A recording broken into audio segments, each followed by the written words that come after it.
You're listening to Reckless Creatives, a Pipeline Artists original podcast, where Sadie Dean and Jeanne Bowerman share the candid truth about the challenges and benefits of living life as artists.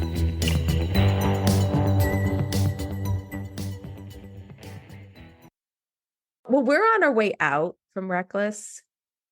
When we're all done, I'm going to play that outtake we have where I'm just like swearing the whole time.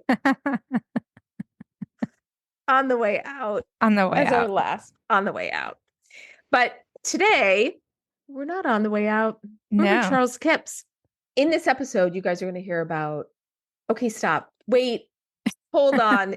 It's been way too long, Sadie. Hi, Sadie Dean. Hi, Jeannie. Where have you been? I don't know. My life has just been horrible. And we're going to do an episode. Probably the next one will just be the two of us, and we'll have one of our bitch sessions and just talk about life, because there's a lot to catch everyone up on. There's a lot, man. And I have been writing my book, so just FYI. That's exciting. It is exciting, and part of my inspiration not just is Miss Sadie Dean. I had a great conversation with Charles Kipps myself, and he was very inspiring. And this dude does everything. He's won everything. He's won an Emmy, a Peabody, Humanitas Prize, and all you mystery people out there, he's also won the Mystery Writers Edgar Award. So very impressive. And he's written for a million things. Oh my gosh. I forgot to ask him about the Columbo special. My mother was a huge Columbo fan. Oh, Columbo's so good. I forgot about that too. I was just so entranced by him and him telling us stories. I was like, I can sit here and listen to him talk all day. I'm sure we would have gotten there eventually. And I could have told him a story about how Peter Falk used to work for my father in doing the budgets for the police department in Chicago. Did I ever tell you this story? No. My mother would come visit my dad at the office, and my mom had a kind of crush on Peter Falk. So there's a little, and my mother used to watch Columbo all the time years later. And so there's the joke in my family, whether this event that I'm about to say happened because of my mother's crush on Peter or whether it happened for professional reasons. But Peter was always acting at night and then coming into work and working in the budget department with my dad. And he was exhausted because he was always, doing plays and stuff. And one day he came into work and he was wearing his pajama top. And my dad called him into the office and said, "Look, dude," he probably didn't say dude. He goes, "Look, you got to decide. You either want to be an actor or you want to be a budget guy, because you cannot do both." And Peter thought about it for a second, and he goes, "Okay, I quit." And that was that. So, wow. Right? I should have told Charles that story, but he's hearing it now if he's listening to this episode. Yeah. Thanks to your dad. Cool. Yes, we can all thank my family for being jealous of Peter Falk and firing him. So he also wrote the Law and Order movie called Exiled, and he wrote Fat Albert movie, Anatomy of a Tide, and he also written books too, like Hell's Kitchen Homicide, Crystal Death, Times Square Trouble. And he knows all these cool people, like cops and CIA people. And then I'm going to tell this quick little story because we didn't talk about this on the episode. But, any of you guys watch one of the Real Housewives, I think, of New York? The season that Teresa was on, the crazy Italians. I know Sadie does not watch these shows because Sadie is way too literary. Way. But there's this famous episode where they were fighting about, it was with Danielle, and Charles had written a nonfiction book about Danielle's ex-husband.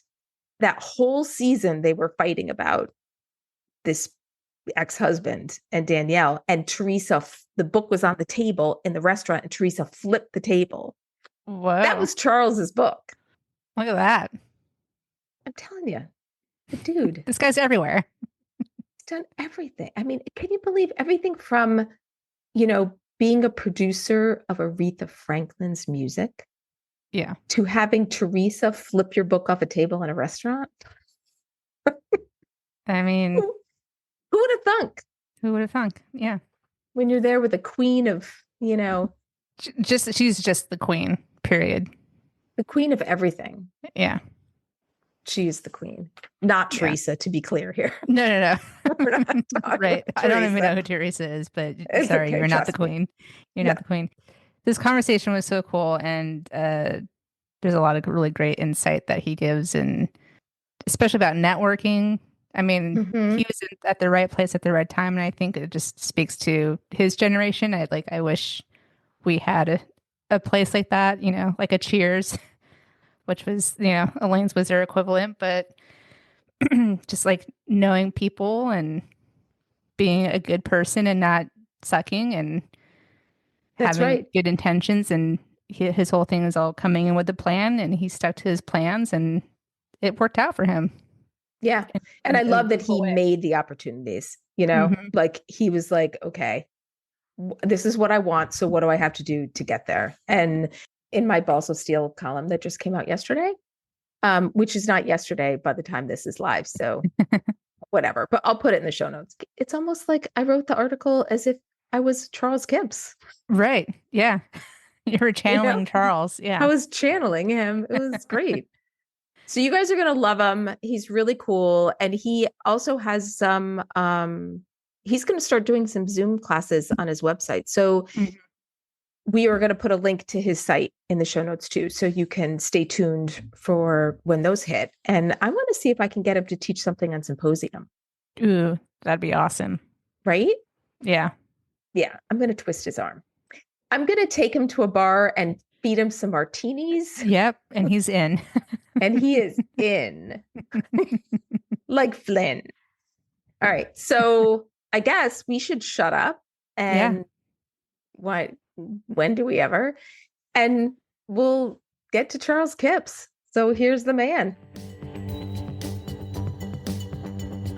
Sadie's probably tired of hearing me say this, but sometimes we say something really great before I think we're starting. And then I'm like, damn it, I wish we had that on tape. But No, that's why I always shoot rehearsals. Yeah. Because you never know what's going to happen, and the cheapest thing on a set is tape, Yep. because you're paying all these salaries and you're paying all this stuff. So why not just shoot You everything? might as well. Yeah. Yeah. So very true. this is why we have you on, Charles, because you're so smart and you have such incredible experience, like crazy amount of experience between music and being on set and writing and novels and screenwriting. Like Sadie and I were chatting yesterday via text. Oh my God, he's incredible. We already love you, Charles. Sadie already sent me an email in 2013 saying I was fantastic. So Yeah. when I did the world screenwriting conference or something, I got this effusive email. I said, "Wow, what did I do?" You know exactly what you did, Charles. No, I didn't. I'm glad you said that, Charles, because that's where we met. I was trying to remember, where did we first Yes, meet? And exactly. That's when we met. Exactly. Yes. yep. 11 And years ago. Wow. And here we are on a podcast together. Yeah, exactly. Who'd have thunk? Bizarre. Doesn't seem that long ago, does it? No, it's crazy because I'm still, how old do I feel? I don't know. How old do you feel, Charles? Well, if you ask my wife, she'd say I'm 5. But I feel like I'm 20 something. Well, plus as you know, I teach 1 day a week at the School of Visual Arts, so I've got all these Gen Z 20 somethings, 1920 somethings. So after a while, it feels like severance, which I'm not crazy about, but it feels like severance. That's my life in there and my life out there. So my life in there, I'm like 20 something. one of the reasons I wanted you on the podcast is because you have such an incredibly varied experience in the arts. Oh, should I read his bio? It's up to you. You can, or we can do that in our intro too if you want. Okay, we can do it. I think Charles deserves an intro, so we'll do a separate intro for Charles. As you heard in our intro, Charles is pretty incredible. Music, film, TV, books, whatever. So I'm kind of curious, when you first got started in music, like way back then, when you were first in music, like at what, I want to hear all about that because Sadie's like a big musician and see those guitars back there.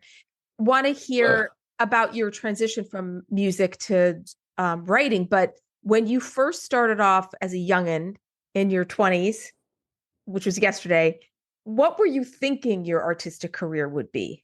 Did you have a goal, or was it just, I just want to be in the arts? No, I had a goal. And by the way, all the things you mentioned are all creating. It's creating. Right. You know, so it doesn't matter what, I like creating. But no, I in high school, besides being a basketball star, which I can say because it was so long ago, I was like the Shaquille O'Neal of Salem, Virginia. Huge, breaking records, scoring 30 points a game. I was huge. So anyway, that is until I found I got invited to Duke in Kentucky. I know I'm digressing, but for these quote basketball camps. And for the first time in my life, I looked up and somebody was about half a foot taller than me and about 50 pounds heavier than I. So anyway, so then I said, okay, I'm not going to be a basketball player, but no, other than that, what I really wanted to be was a writer. So in high school, I was the editor of the Inkslinger magazine, and I wrote short stories and I wrote things, and that's what I really, really wanted to do. And so when I went to college, I got a job at the Salem Times Register, writing articles, to make money, and I was writing stuff like a deer got into Mrs. Smith's garden and ate her turnips or something like that. So it was driving me crazy. So I said, listen, we have a Roanoke Salem Civic Center. Can I go there and interview people? And they said, okay. So I interviewed on Herman's Hermits and Mitch Ryder, Detroit Wheels, and Sam and Dave and Otis Redding. It was really cool. I'm this kid doing these interviews backstage. And then I got don't worry, this is leading somewhere. And then I got the business cards of all the different people with the artists, like the road managers, the managers, the this, the agents, whatever they were. At one point, I was in Washington, D.C. I walked along and I heard music coming out of a window. And let me back up too. My mother made me take guitar lessons when I was 9. So I was already playing guitar and I was wanting to be a writer. Anyway, heard this group, went inside, said, I love your song. Let me see what I could do. There were 3 African-American guys, and I'm this skinny 20-year-old kid. They said, okay. So they made a little mono tape. I called Ray Ranieri, who was the manager of the Mitch Ryder Detroit Wheels, and I said, I have this R&B group. He said, I don't do an R&B. Call Ron Mosley. Now, keep in mind, in those days, I'm a kid. I called Ron Mosley. I was 20 years old, 21, I guess it was 69. And took the tape up. He said, that's a hit. And that's how I met Van McCoy, who had the hustle. Van produced it, but it was called 5, 10, 15, 25, 30 Years of Love. And it got nominated for a Grammy. And so suddenly I was the R&B guy. The R&B music guy, even though I wanted to write scripts and books and things my whole life, I now became the music guy, which wasn't a terrible thing because I liked writing songs too. It's cool to sit around and write songs. Is that what you do, Sadie? You sit around and write songs, strum the guitar. Haven't done it in a while. So anyway, so that's how I got involved in the music business, which I guess is pretty amazing. How do you get from Salem, Virginia to producing Aretha Franklin in 2 easy steps? Yeah, that's crazy. So that's what happened. And then all of a sudden I met Van, and next thing you know, we're producing Gladys Knight and Melba Moore and Aretha Franklin. And next thing you know, I wrote David Rufford's only hit, Walk Away from Love, and it was pretty cool. Wow. So that's why when I go teach at college, I imagine I'm back in the 70s. I'm going to walk out and it's going to be the 70s again. So, but I love that story because it's very much, Sadie and I always talk about pivoting and also just looking for those opportunities. Like you had this finding the solution to the problem, like you want to write, so you offer the solution to your boss. You offer the solution to, maybe I could do this or whatever. Like, it's so smart. It's like you're taking control of whatever you can to get you to the next step. All right. Well, I have to tell you another quick story then, because I always had a plan. Okay. This was also 69. I was writing for the newspaper. It just goes to show you how journalism can help you, even if it's a little paper called the Salem Times Register in the middle of nowhere. It was journalism. And, back then, or maybe today still, you had a press card, you could do anything. I set my sights really high, and I found out it was Mickey Mantle's last year. And I wanted to interview him. So I said, how am I going to do this? So I saw that they were playing the Washington Senators. And I read that George Selkirk was the general manager of the Senators, and he had a great baseball career, but nobody ever heard of him. So I called George Selkirk's office. I worked for the time. I want to do a feature on you. He said, come up to Washington. So I go up, write a feature. They publish it. And believe it or not, I won a Virginia Press Association award for that. But he had said to me, if there's anything I could ever do for you, let me know. So I called him a week or two later. I said, the Yankees are coming. I'd really like to interview Mickey Mantle. So he said, well, I don't have anything to do with the Yankees, but come on up, meet me in my office, and we'll see what we could do. We go to his office. It's a doubleheader. He takes me down to the dugout, and I'm hanging out with the Yankees and Mickey Mantle for 2 games. I didn't know if it was going to work, but I got this interview. I got a great picture of me and Mickey Mantle sitting on the bench in the dugout. So anyway, the bottom line is, and I should do it more, but back then it was always a plan, and I'll jump ahead for a minute. When I wanted to segue from music to writing, I said, how am I going to do it? I said, well, I'm going to hang out of the lanes. That was my only plan. So I went up there and sat at the bar. And the second night I went up there, I looked at the table, the side was like, everybody you could imagine, all these great writers lined as, Gay Talese and this one and that one. And so I thought, I'll never get along that wall. And then the second time I went there, Elaine went like this. And I remember it because I turned to see who she was pointing to. It was me. She took me to the table, Norman Mailer, all these people. And so then somehow I'd parachuted in to Elaine. I'll back up. And before that, there was a guy, Frank Meyer, who was at Variety, who used to interview me in a music business. And I called him and I said, you're going to give me a job as a writer. He said, what? I said, no, you're going to give me a job as a writer.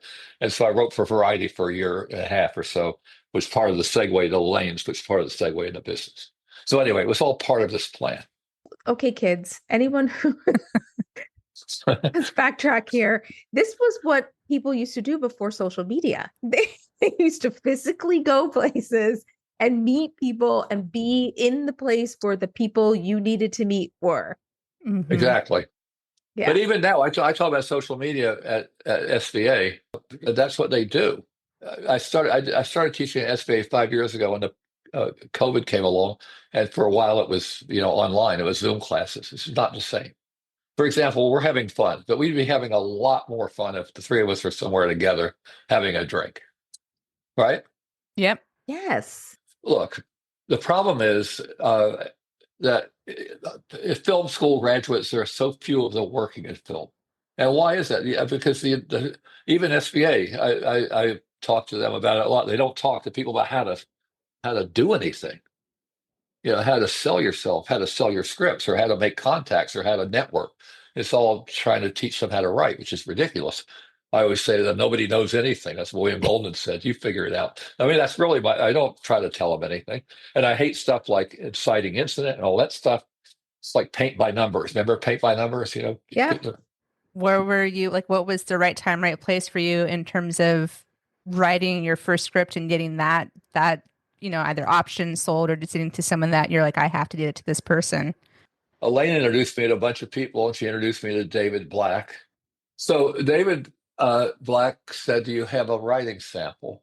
Which I didn't. And so I went home and in a couple of weeks wrote a sample script called Hell's Kitchen. I went to Coliseum Books and got books on writing screenplays because structure is important, at least, and that formatting. And then I brought it to him, and he loved it. And then he got the gig to be the executive producer of Bill Cosby's Cosby Mysteries. and he needed to hire 5 people. And the amazing part is, I owe David for this. He could have think about all the people in New York City, all the people sitting in the lanes would kill to be a staff writer on Cosby Mysteries. And for whatever reason, I managed to fool him, and he hired me, so I became a staff writer on Cosby Mysteries. I don't know. Bill and I just kind of bonded. I'm taller than Bill, I guess, so I scared him a little bit. So, and by the way, that was awful and surreal, all the stuff that happened. I mean, I certainly, didn't see any of it. But anyway, so that's how it started. Just once again, making a physical contact. And unfortunately, there is no Elaine's for kids today. It's not about just picking a place. It's Elaine made that place work, Yeah. I still say you've got to have get-togethers, go to things, go to events, find some film events, or try to get invited to after parties, anything to communicate in person. Find screenings and stuff like that. And when the Lincoln Center film thing was here, they could go there. I said, go there. Ring for a ticket, do whatever you have to do. Go walk around, meet physical people. And there's ways you can go to conferences that don't cost a lot of money. Like, no offense to the conferences, all the conferences I've been at, plug your ears. Like, don't buy a pass. Just find out the hotel it's at. Everybody's at the bar. Like, if you're really, I mean, don't sneak into the conference, but go to the bar, be in the lobby. Right. Everybody's down there. If you can afford the pass, buy it, because then you get to meet speakers and things like that. But there's ways that you can meet other writers and connect with people without it costing a fortune. Like, find one that's maybe close to you that doesn't have, you don't have to fly to, that you can just drive to, or, there's ways that people can do it. Whenever people talk to me about, like, well, I can't afford to go to that, or I can't afford to go to this. Well, then find one you can, or build your own. Yeah. This we'll have to a whole other conversation. I'm going to get distracted. I want to talk to Charles. We're here to talk to Charles. So, Charles. No, what? Okay, your first big break was the Cosby Mysteries. And then tell us about how the Law and Order thing happened. Long story short, Elaine's again. David introduces me to Chris Noth and Elaine. He said he had something he wanted to work on, so I was working on something with him. And this was before Law and Order, the first episode of Law and Order. And then that took off. And then over the next couple of years, Chris and I talked almost every day, all the time. So then the next couple of years, we stayed in touch. And then he left Law and Order. And then a few years later, 5 or 6 years later, once again, I said to myself, no, just kidding. I said, Chris is such a popular character on Law and Order. Why don't we, do a Law and Order, a movie? So Dick has even credited this for giving him the idea to start the franchise. So he owes me about $2 billion. I'm going to try to collect. So that's how that happened. And then I could kill Chris. And then NBC wanted to do a series, and Dick wanted to do a series to capitalize on the drama. I mean, really, the more I think about it, when I get off this call, I'm going to track Chris down and shoot him. I really am. I'm just going to kill him. So anyway, we won't send this tape to the police. No.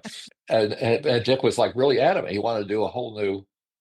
There was only one Law and Order at the time, and they wanted to do a Law and Order Logan kind of thing. And so Chris was complaining, and then he said to me, I have got the script in. I think I'm going to do this. I said, what is it? It's called Sex in the City. I said, well, what is it about it? Why do you like it? He said, I love the last line. I said, what last line? He said, the last line is abso-fucking-lutely. I love that. That's how I'm going to do it. I do too. So anyway, so I say to myself, okay, there you go. That's this goes to show you how actors think.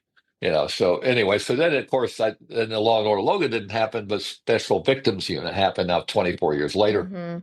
I could be sitting on a yacht doing this, but instead I'm sitting in an apartment in New York. So I want to go back to the thing about actors, because that line, abso-fucking-lutely, man, that was like one of my favorite things to say all during the Sex and City years and after.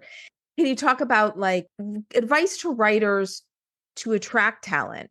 Like what kind of advice could you give to a writer about what they're writing and creating that might make an actor be like, I have to play this role? Well, that's a very good question. But the problem is every time I fall in love with a line that I've written, it gets cut or something. Yeah. Yeah. So it's always dangerous. I don't know. You just have to write. All right, this is kind of a mini survey with all the 40 students I have over 3 classes or whatever. Most of them were overwrite descriptions, action. Mhm. Most of them full of parentheticals, which actors Mhm. hate. So I think and and I've read stuff for Script Magazine before too. I've read scripts, and Mhm. as a reader, you don't want all that stuff, and as an actor, you don't want all that stuff. So I don't know. You just have to. First of all, it has to be a good character. Mhm. It just has to be a good character, a flawed character like Logan was, and my Connor Bard mystery novel series is about a 45-year-old cop who's still trying to make it in the music business, which is kind of sad or melancholy.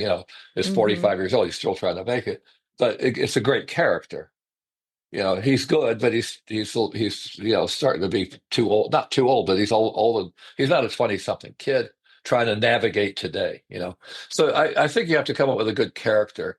I guess Chris, even though he said that was why he did it, I guess he kind of liked the character. I don't know. Mhm. Uh, I just didn't know if it was something that you would think about when you were writing, like, how to, was no, not really. No, talent ever anything you thought about during the writing process, or were always just focused on story and getting the best story out there? no, the only time I think about talent today is whether we're going to have AI actors. So that's also a joke. I don't want. No, no.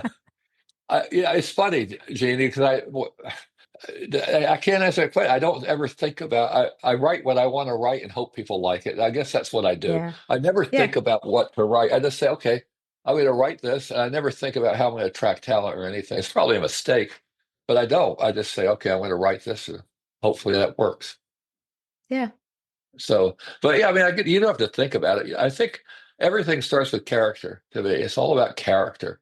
And if you come up with a great character, think about it. All right, the top 100 movies, always Casablanca is there somewhere. Mhm. Top 5. Why? Yep. Rick Blade, Godfather. Look at the characters. You come away remembering the Mhm. character, not the story, but you remember the character. And Mhm. so that's the point. And a lot of pitch things, Warner Brothers sent me a thing about what they want to hear in a pitch, and it was all about the character. And the plot was Mhm. like down at number 7. I mean, you guys agree. I mean, it has to be a Yeah. really good character. Yeah. So, Yeah. I guess to that extent, I think about character. I have my my other series about a CIA psychiatrist that gets pulled into covert activity. So that's another character, this guy that winds up being a spy. He doesn't want to be a spy, and he's got a lot of baggage in history. So somehow the character will pop in my mind, and I'll want to do it. Do you pull inspiration from like people watching or influence from other movies or shows, or just these characters just come to you in these worlds and you just go to it? No, people watching definitely. I'll watch people, and if you can envision a character about them. I get inspired by really good films, and I don't hate really bad films, but they also inspire me because I feel okay. And if you see a really good film, it just inspires you. But it's funny because I haven't really done any indie. I've done 2 indie films, but I watched Werner Herzog last night on 60 Minutes. Did you watch him? Mm-mm, mm-mm. He Oh. said, in order to do indie films, you have to have a certain level of criminality, and you have to That's true. you have to know how to forge a permit. Yeah. Yeah. I said, "Wow." He once sold his shoes in order to buy food for the crew. Yeah. Uh, anyway, And, I don't have quite that dedication. Plus, I'm a size 15, so I don't know who I'd sell them to. Yeah, my go-to is always I'm just a student, and I don't think I can use that anymore, but it seemed to work at the time. If you didn't have a permit, you just say I'm a student, I'm sorry I didn't know, and beg for forgiveness and keep going. Well, one quick aside, when I did a music video, I wanted to shoot in Times Square. and they went to the mayor's office and got a permit. Permit was a blanket permit covering all this area.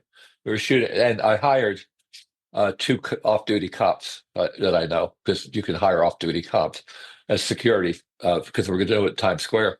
We were all set up, and these Times Square people came, said you can't shoot here. So we showed them a permit, and they said no.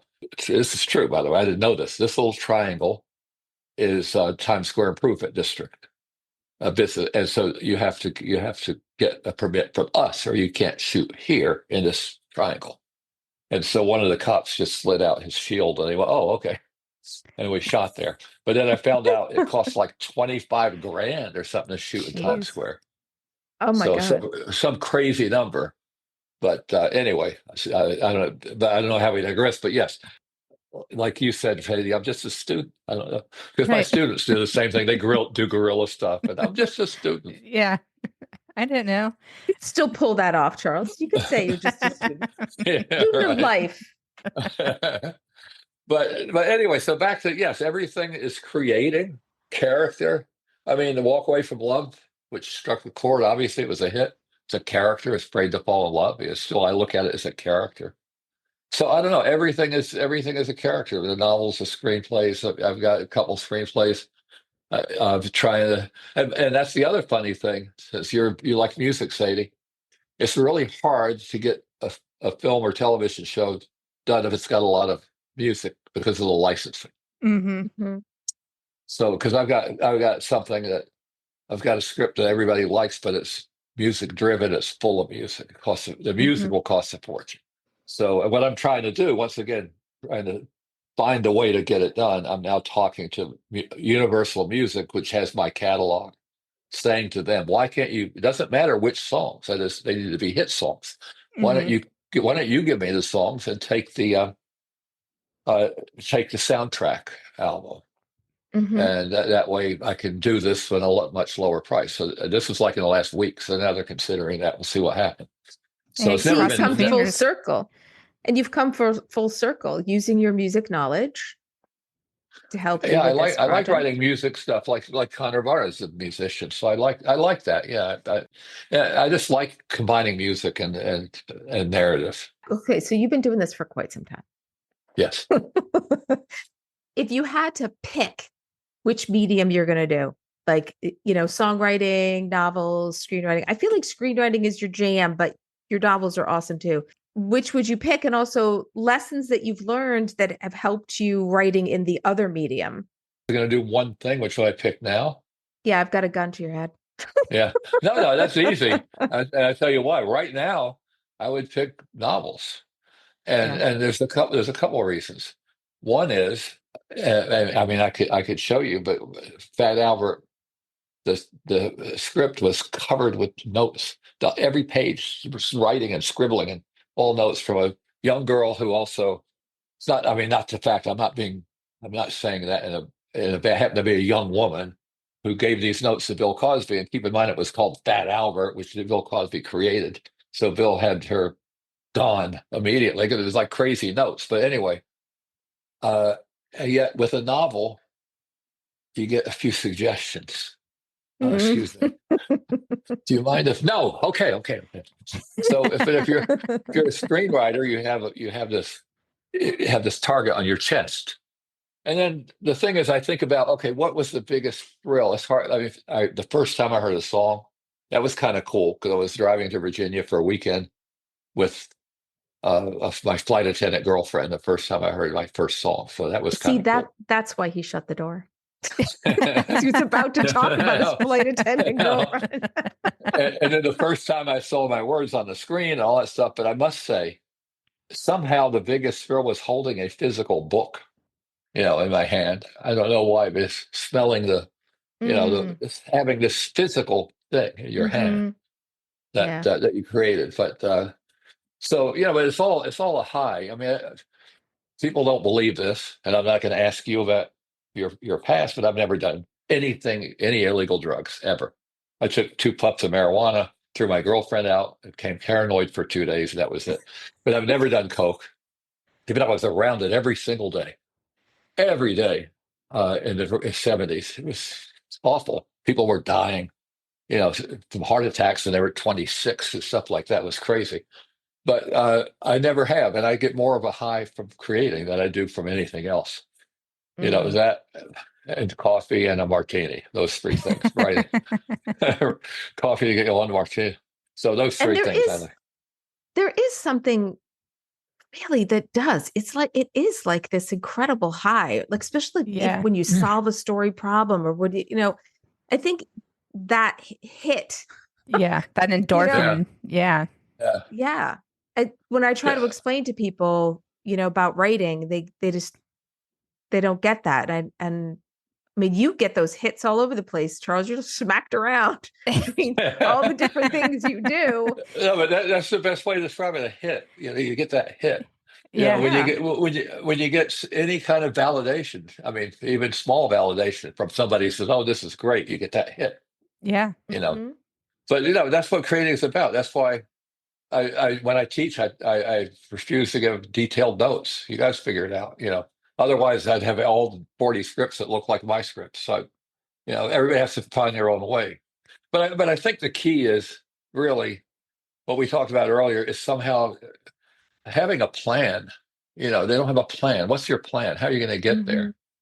And so, I mean, even today, I'm doing a lot of stuff. I got a couple scripts option, and a couple out of badge. My book, as you know, was optioned by Lionsgate as a film.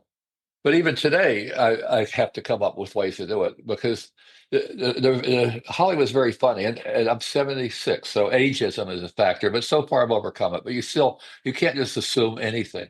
And I have friends of mine who are 50 or 60 who are fighting the same kind of thing because Hollywood is so youth oriented, which is ridiculous. Because especially films, the people who go to, not one single kid in my class who's supposed to be film writers ever go to film. So they play. What do they call that? They play that thing. I don't know. There's something that starts with a D that they also go on. They network on. I can't remember what it's called. Discord. Dungeons and Dragons. No, Discord. Discord. Discord. Oh, Yeah. And then they play these video games. And I read that the video game would take 2 weeks to finish one of these things. right. Yeah. You have to go through all these levels. So so who goes to movies? I think baby boomers go to movies. I think I was at our local film festival. What did I see? A Real Pain. I'm looking in the audience, and everyone is really old. Like really old. It's all a bunch of white hair in the audience, and I'm like, where are the youngins? There's two things that's funny. I remember I went to a concert years ago. Roy Radin, who got involved at one point with me. Anyway, Milton Berle came out and he said, "I'm glad to be here, but the average age of this audience is deceased." So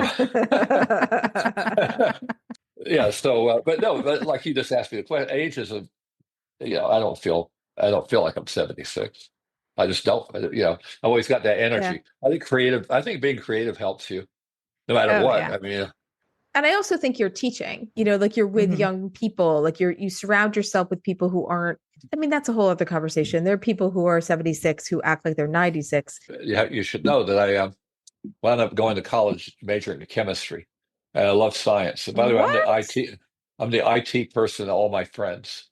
So yeah, because I figured I better be pragmatic and learn something. So I'm an expert in organic chemistry and calculus as well. But by the way, a lot of musicians, and I say this is true, a lot of musicians somehow have this weird affinity for math because it is mathematical. Yeah, with all the music theory, except for me, I math, I see numbers, and I'm like, oh god. But no, it's true. A lot of my friends who were in music theory excelled beyond with math, and because it's all about the structure and the adding bars here and there, and does it matter, and the rhythm of things, and it's all math. Everybody I know in my age group has no clue about anything technical. So I'm like, and my lovely wife lives with technical support. Me. So I want to go back to your thoughts about character. One of the things I love to do with writing character is put them on the therapy couch. And I actually came across last night doing script chat. I was digging up an old script magazine article I'd written for the group. And I came across another article I'd written, and the feature photo was my therapy file. And it was like that I literally took a picture of it. I asked my therapist, can I get a picture of this? Because that's really intense. This is really big. I like to put them on the therapy couch, ask them questions, think about like, what's the thing that makes them cry? What were their coping mechanisms when they were a kid? Like all those kinds of things. Are there some sort of ritual or thing that you love the most about diving into characters and creating them?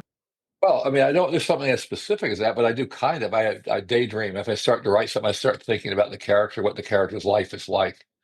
Just start thinking about that character.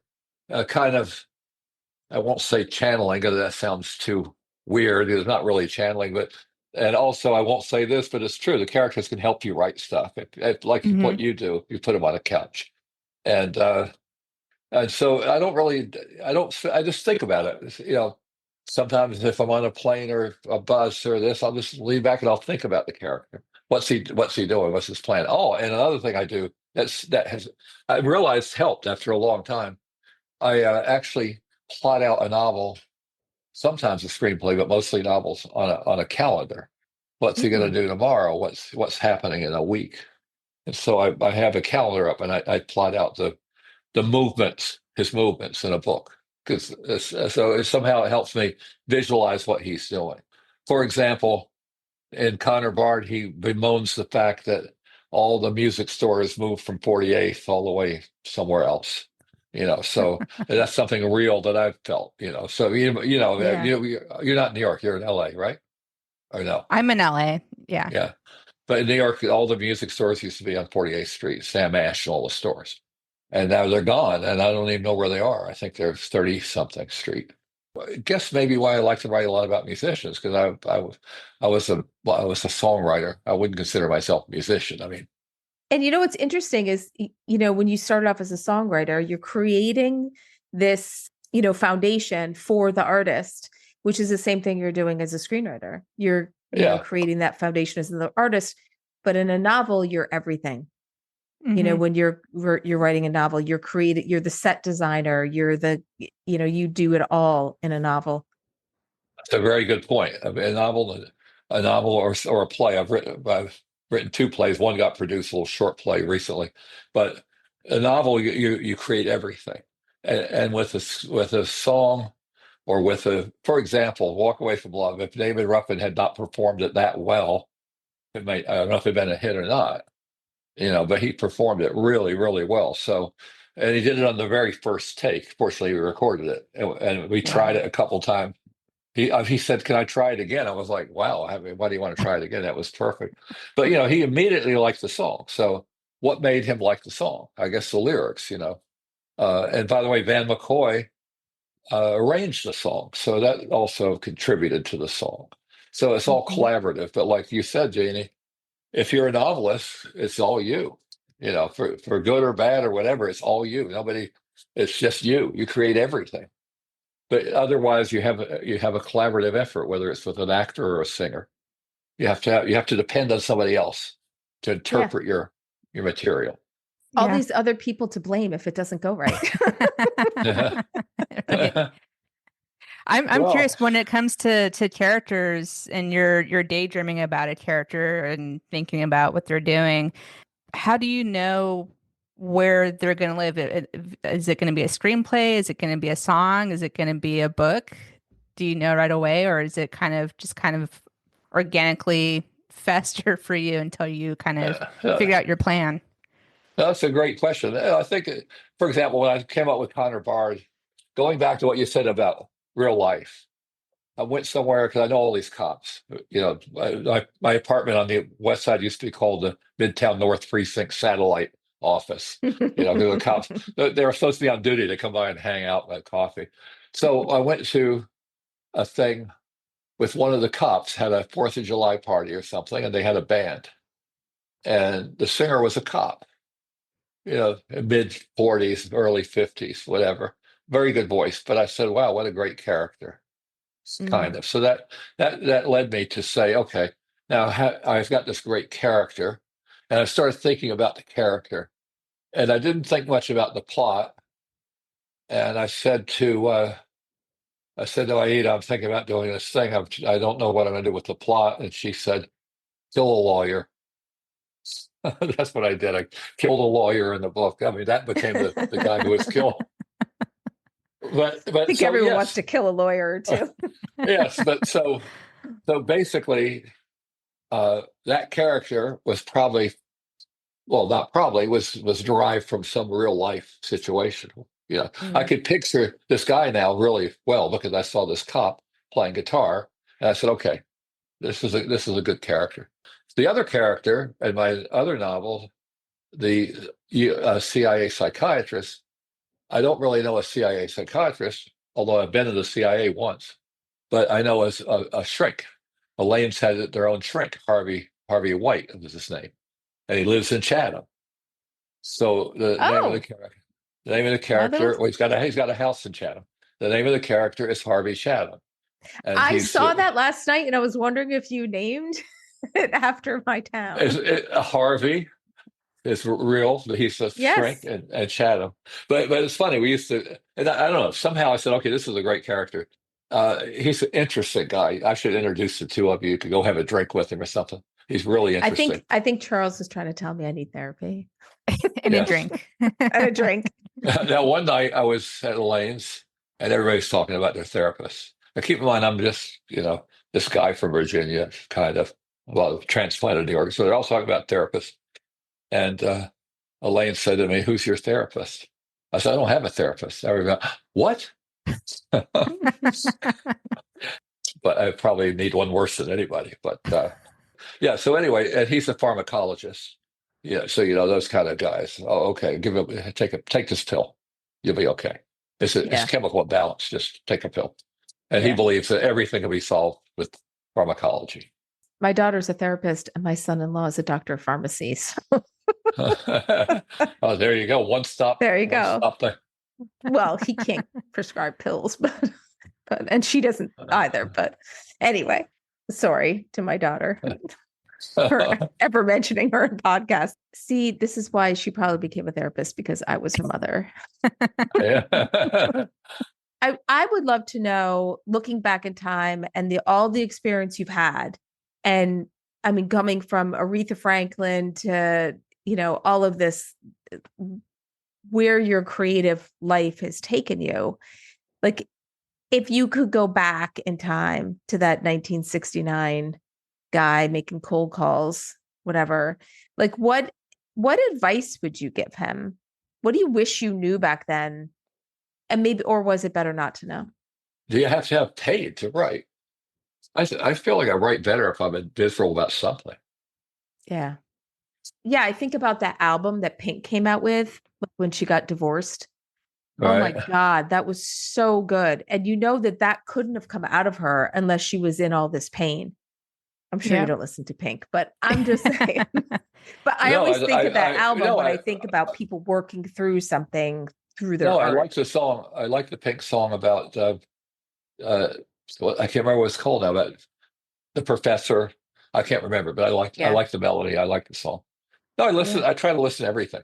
I try I just can't seem to like hip hop. I mean, I can appreciate it. It's an art form. Our parents thought rock and roll was horrible, but Mhm. somehow hip hop's not the same. And if you think about all the top songs, Rolling Stone just issued 100 top songs, and you have to get to like number 20 to get anything more modern. Like a Rolling Stone, this, that, and the other, all these top songs. And same thing with the list. I know now I sound like an old guy, but it's true. You look at the list. I mean, American Film Institute, top of the list. Godfather, On the Waterfront, Citizen Kane, etc. I don't think you gave advice to your younger self. I think you said to be No, depressed no, I and have didn't. Okay, troubles. no. So, actually, if I give advice to my younger self, I would say try to be a little bit more pragmatic. I think I would say because I was not really pragmatic. I just said I could do this, I could do this, I could do that. Running to New York, selling a song, it was nuts. But I there's mean, also the argument that that's what kind of got you a lot of the opportunities by not overthinking something, Yeah. just like jumping in. Like, I think that's yeah. actually, I think that's the beautiful thing about being younger is sometimes you don't think about like you just go and do it like without thinking it through. Okay. Well, go Sometimes ahead. that Sorry. can work, I think it worked for you. David Black gave me the greatest piece of advice because I still try to do it.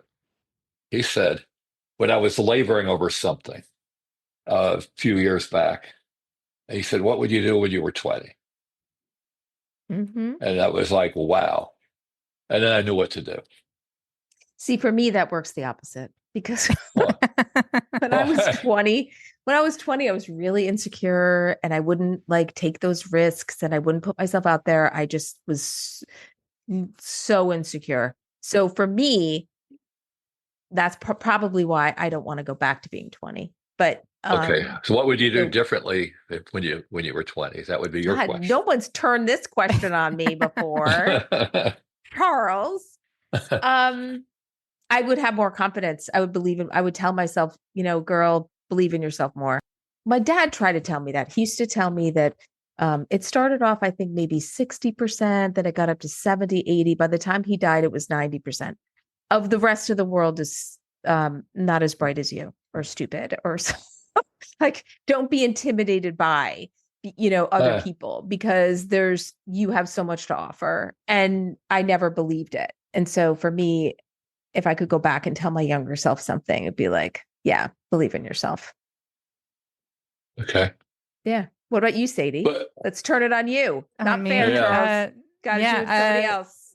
no, I'd probably be similar. Be have more confidence. Mhm. I definitely feel like where Charles is coming from in terms of like when you're younger, there is that fearlessness, and I was definitely cranking out more stuff, but I was so afraid to like share that with people.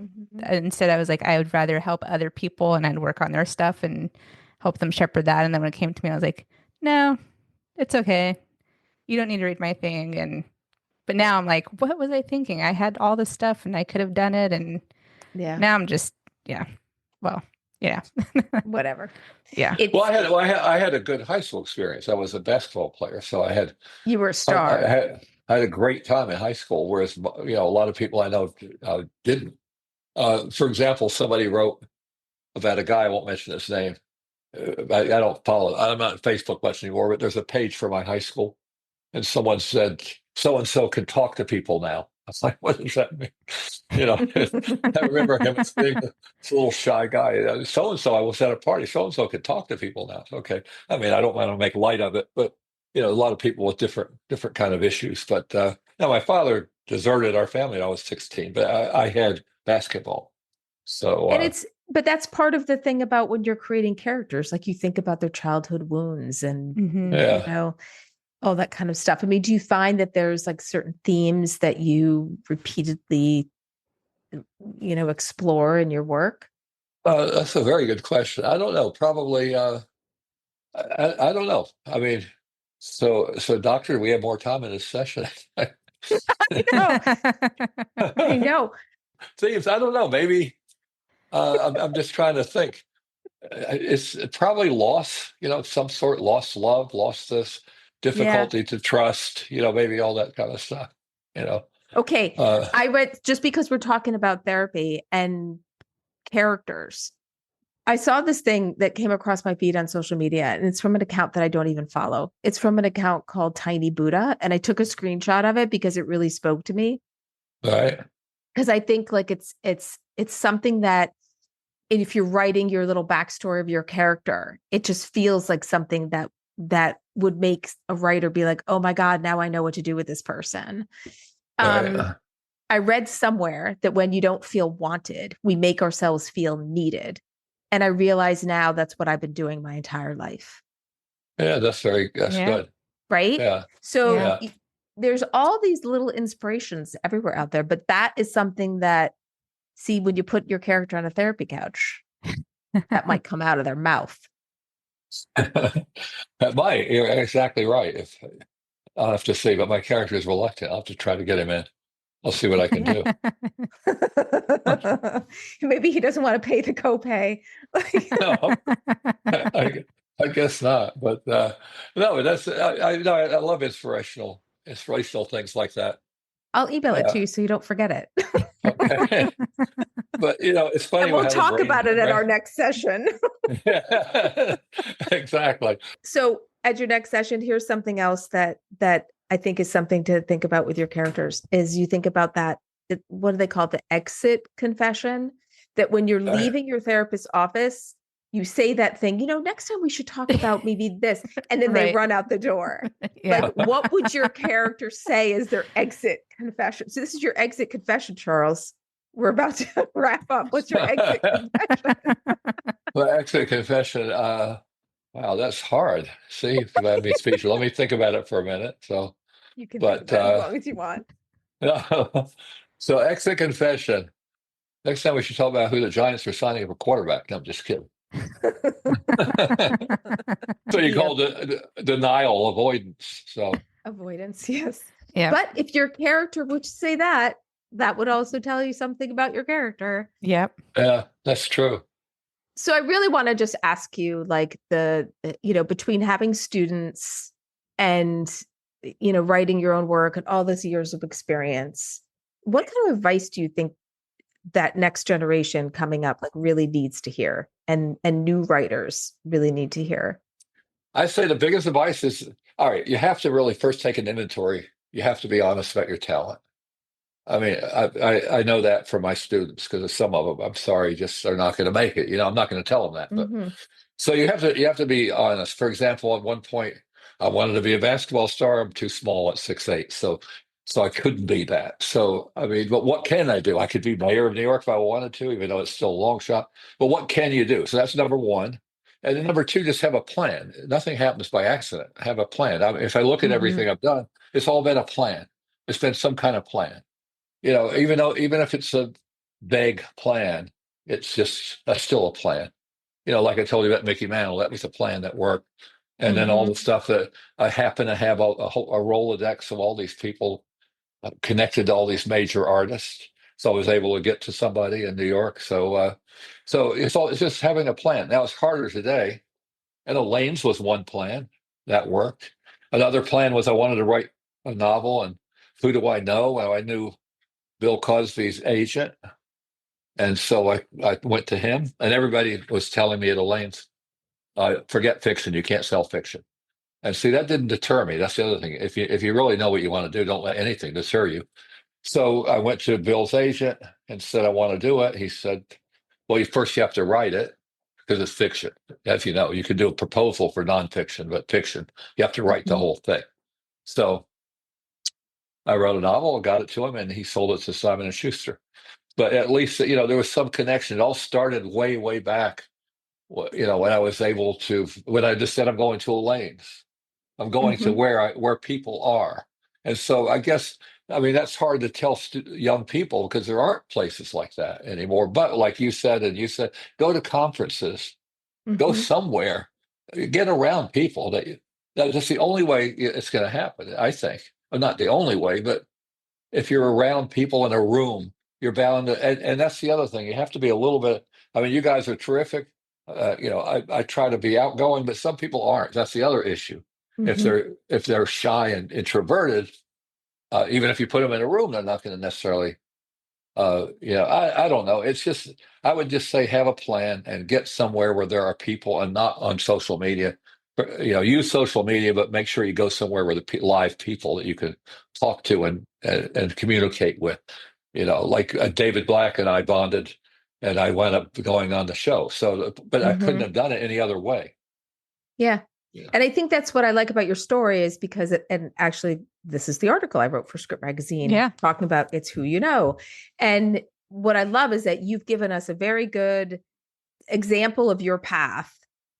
Somebody might say, oh, well, he knew Bill Cosby's agent, so of course he got his book published, but that's not the story. The story is how you met all these people all along the way and the opportunities you created for yourself by putting yourself out there and going to the places where these people were and really making those connections and also backing it up with being a good writer. Like when they asked you for that sample script, if you went and wrote for 2 weeks and wrote a script that sucked, he wouldn't have staffed you, Right. So you have to put yourself out there and also really work on your craft, and so that it can back up, Well, that this. was the other thing. That was the first script I ever wrote. So I had Hmm. to convince myself somehow that I could go to a Coliseum bookstore, buy a couple of books on screenwriting, which, by the way, William Goldman did, because he was an author, and then that's how he did the same thing, and buy a couple of books on screenwriting structure and write a screenplay for the first time in your life and give it to a guy and get staffed. I mean, it almost Hmm. seems impossible, but Yeah. you have to have that bizarre.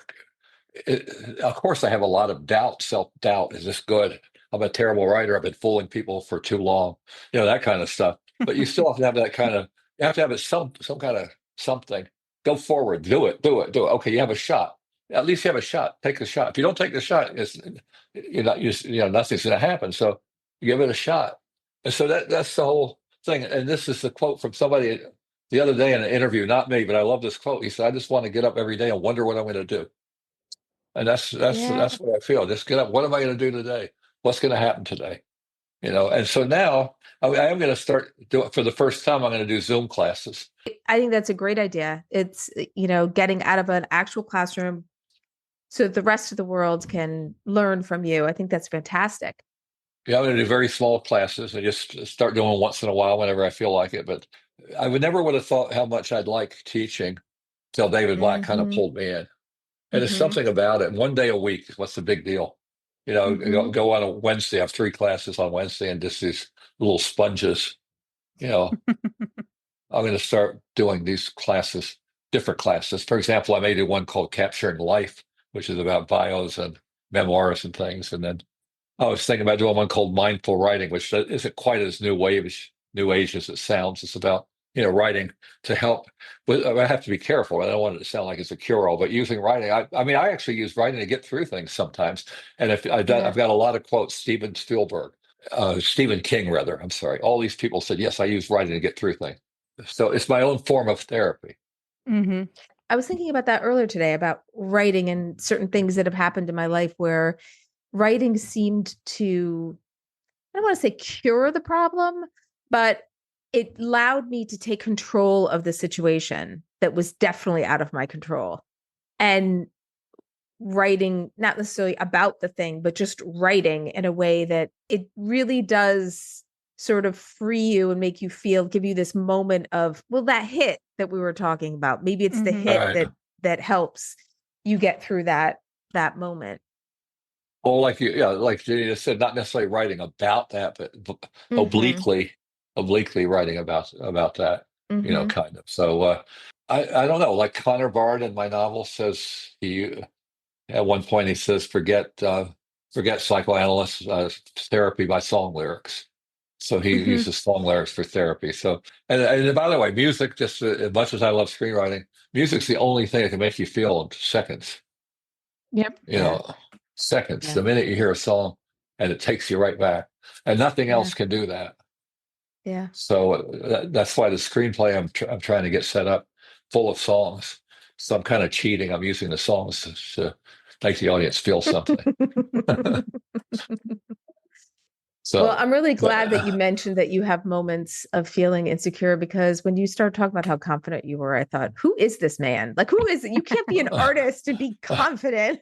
Like no, I mean, you have to be I'm, tortured. I'm always second guessing myself. Trust me. I mean, even though the confidence is in some way bravado, I guess. It's not like Yeah. it's not arrogance, it's bravado. I could do this. Yeah. But then there's a little voice that says, "Are you sure?" Shut up. I can do this. But yeah, of course, there's always that side of you that's going to question.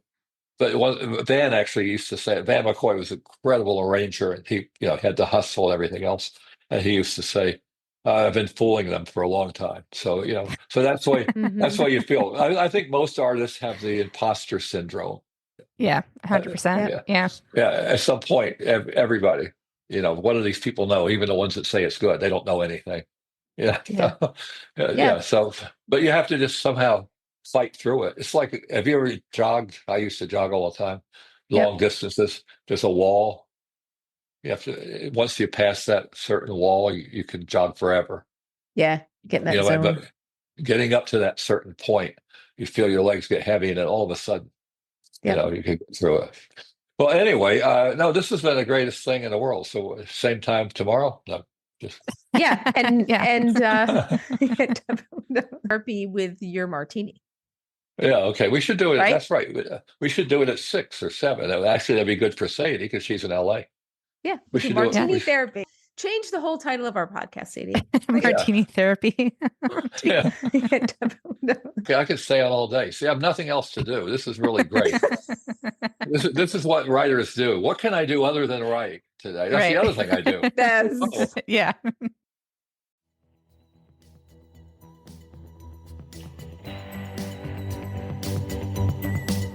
Reckless Creatives is a Pipeline Artist original podcast. Like, subscribe, and follow us on social media at Pipeline Artists. And find more info at pipelineartists.com/listen. Until next time, stay reckless.